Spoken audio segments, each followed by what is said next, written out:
Bonjour, on se retrouve pour le Quintet Plus de ce dimanche disputé sur l'hippodrome de Vincennes, les 2700 mètres de la grande piste pour le prix d'Avanche. Elles seront 16 concurrentes de 6 ans.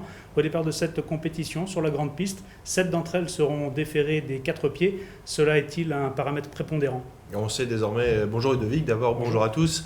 On sait que désormais les chevaux qui sont déférés des 4 pieds sont nettement avantagés par rapport à tous leurs rivaux. C'est une configuration quasiment obligatoire désormais si on veut très bien figurer dans les épreuves, surtout que ce prix d'Avanche est vraiment très ouvert.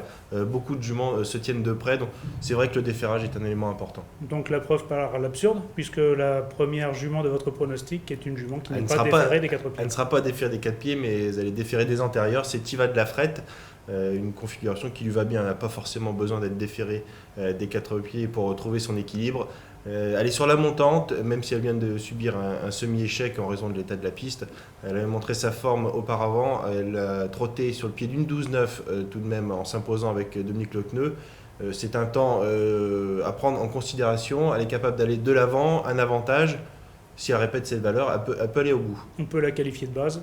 C'est une base, on sait, c'est une jument qui reste un petit peu délicate. Dominique Lecneux s'en sert parfaitement, elle est dans de bonnes dispositions mentalement, son degré de forme est très satisfaisant, donc toutes les conditions sont faites pour qu'elle finisse au moins dans les 3 premiers. Un autre tandem qui fonctionne bien, c'est Jos Verbeek et Trinity Giel. C'est une jument qui m'a beaucoup plu en dernier lieu avec Mathieu Abrivard. Elle finissait de belle manière après avoir tardé un petit peu à trouver l'ouverture. Elle sera déférée des 4 pieds, comme vous le soulignez tout à l'heure, Ludovic. Normalement, elle peut même s'imposer. Je l'ai classée deuxième, mais c'est vraiment très ouvert pour la victoire. Le parcours fera la différence.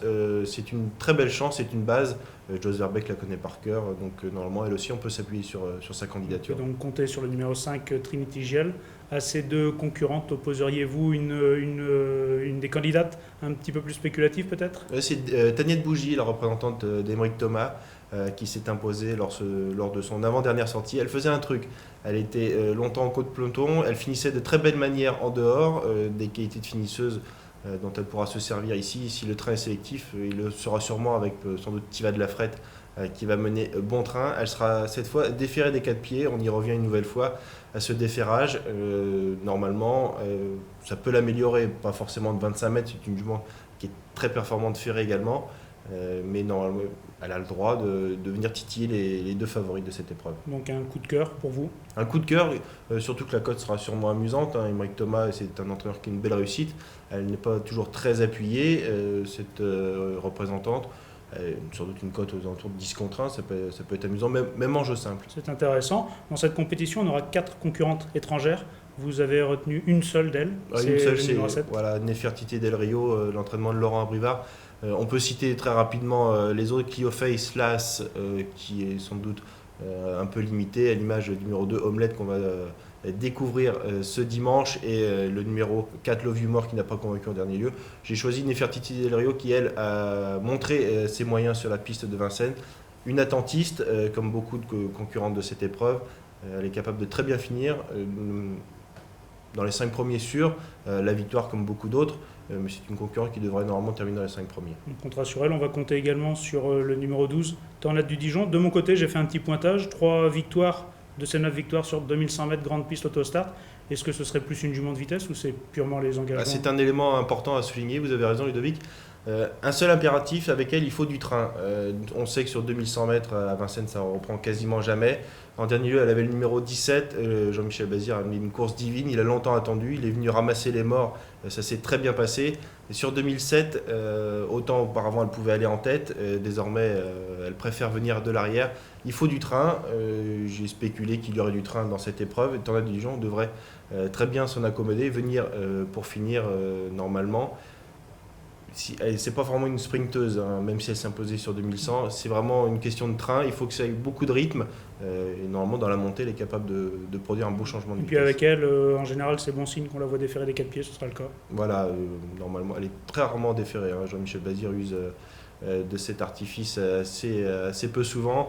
L'engagement est très favorable en cette fan meeting, elle a un état de fraîcheur tout à fait correcte, elle est en forme, normalement elle devrait aussi s'illustrer. Moi, j'aurais une réserve concernant la candidate suivante, puisqu'elle ne sera pas déférée des postérieurs comme d'habitude. Pourtant, c'est un bel engagement. C'est le 16 Tempête d'Azur. Vous l'avez quand même retenu en 6e position. Voilà, c'est pour ça que je l'ai placé. On va la voir sur la vidéo. Voilà, il y a une course référence où elle terminait deuxième. On le voit de Team Job avec également d'autres concurrentes qui terminaient tout près. C'est Terminadem, dont on évoquera la candidature ensuite, et Tornade du Dijon qui n'était que cinquième. C'est pour cette raison que j'ai cassé 6e Tempête d'Azur. Elle ne sera pas déférée. Malgré la qualité de l'engagement, on peut se demander pourquoi Jean-Paul Marmion ne défère pas. Bon, l'état des pieds ne permet pas à chaque fois de déférer. On note en début de meeting une bonne 3e place derrière Tarina Sly notamment et Ténarez, la jument de Pierre Lévesque. Elle a été ferrée ce jour-là avec Pierre Vercruz, elle prenait une bonne 3e place. C'est pour ça que je la place un petit peu en retrait, mais elle a déjà bien fait ferrer sur la grande piste de Vincennes. On peut définitivement pas l'exclure. Non, voilà, on sait que désormais le déferrage ça joue à pas grand-chose. Jean-Paul Marmion va faire le nécessaire pour qu'elle soit ferrée le plus léger possible. Il y aura forcément une petite différence, mais elle a le droit de prendre une place dans cette épreuve. On ne pourra pas non plus se passer du numéro 10 Terminadem, qui pourtant évoluera ici avec un nouveau driver. Ouais, c'est Antoine Triolet qui va l'amener. Tony Lebellère est retenu en province. C'est une jument qui va courir sûrement de façon offensive, entre guillemets, même si c'est une attentiste, parce qu'elle a besoin de gains. Son entraîneur a confié qu'il comptait courir le GNT bientôt. Elle a besoin de gains pour être bien placée au premier échelon à Amiens le 6 mars. Antoine Triolet, c'est un driver assez performant. Bon, ce n'est pas une vedette de Vincennes, mais en province, il a de très bons résultats. C'est une jument qui est brave, c'est important à noter, même s'il va la découvrir, ça ne va pas poser de soucis. C'est une bonne finisseuse, on l'a vu sur la course référence avec Tempête d'Azur. Elle a joué de malheur en début de meeting, elle a trouvé son jour ensuite. Sur sa lancée, elle peut prendre une place. Vous la qualifiez de surprise pour une bonne et simple raison, justement, c'est peut-être la drive qui est moins médiatique. Voilà, absolument. Anthony Lebellère est un driver très reconnu à Vincennes, Antoine Triolet un peu moins. C'est pour ça qu'elle sera sûrement abandonnée. Les gens font à juste titre confiance aux drivers. Désormais, Vincennes, c'est une piste particulière, mais peut-être 20-25 contre 1 dans cette épreuve, ce qui permet de la glisser dans un quintet, c'est intéressant. Et puis Antoine Triolet, maintenant, il a drivé beaucoup à Vincennes, finalement. Oui, c'est un pilote confirmé, hein. Il est jeune, mais avec son père Jocelyn, il drive beaucoup dans la région de Normandie. Il a de très bons résultats. Vincennes, il connaît par cœur, ça devrait très bien aller. Donc une place en bout de combinaison, tout comme le numéro 11 Tolima. J'ai une petite réserve pour elle, ou plutôt je m'interroge, non placée lors de sa dernière course. Qu'est-ce qu'on en pense? Elle était ferrée, c'était pas forcément une performance très significative parce qu'elle n'a pas montré grand-chose. Elle fait partie des juments qui, au contraire, elle a besoin d'être déférée, hein. C'est vraiment le jour et la nuit avec elle. Déférée, ça se passe toujours très bien au niveau de ses résultats, et quand elle n'est pas là, c'est vraiment une question de parcours. Elle joue de malheur avant de bien finir en retrait. Pierre Lévesque devra s'efforcer de lui donner un parcours caché. Pierre, s'il sait faire ça à merveille, c'est vraiment pas une base, c'est un coup de poker entre guillemets, parce qu'elle n'a pas de marge. Il faudra compter vraiment sur un bon parcours, donc la retenir ou l'éliminer, chacun fera comme il veut. J'ai décidé de la glisser, au contraire de certaines concurrentes qui ont un peu moins de forme à l'heure actuelle. On peut s'étonner peut-être de ne pas avoir Thalia de Duvivier le 13 dans votre pronostic, le fait qu'elle n'ait pas couru depuis début janvier? C'est mon regret, c'est vraiment mon regret. J'ai longtemps hésité avec Tolima pour cette 8e place dans le quintet. Elle vient de s'imposer. Elle change de catégorie tout de même, hein. C'est un petit peu plus relevé cette fois. L'engagement est bon, hein, tout au même poteau. Mathieu Abrivard la connaît par cœur. Elle sera une nouvelle fois déférée des 4 pieds. C'est le fait qu'elle monte de catégorie un petit peu. Elle reste un petit susceptible de temps en temps, même si elle s'est beaucoup amendée. J'y crois plus pour une 5e place, mais j'ai tenté un petit coup de poker sans l'éliminer en la mettant en 9e position. D'accord. Votre regret avec le numéro 9, Toscane des Bruyères. Bruyères. Toscane de Bruyères, c'est un point d'interrogation. Autant sa rentrée était assez plaisante au mois de février, autant la dernière fois c'était un petit peu moins bien en courant de façon offensive. Si François Bossuet attend, elle peut venir grappiller la 5e place. On ne sait jamais. Comme je disais, c'est vraiment une épreuve très compliquée pour les places, et il y a beaucoup de possibilités. Donc la retenir ou non, c'est une affaire d'impression un petit peu.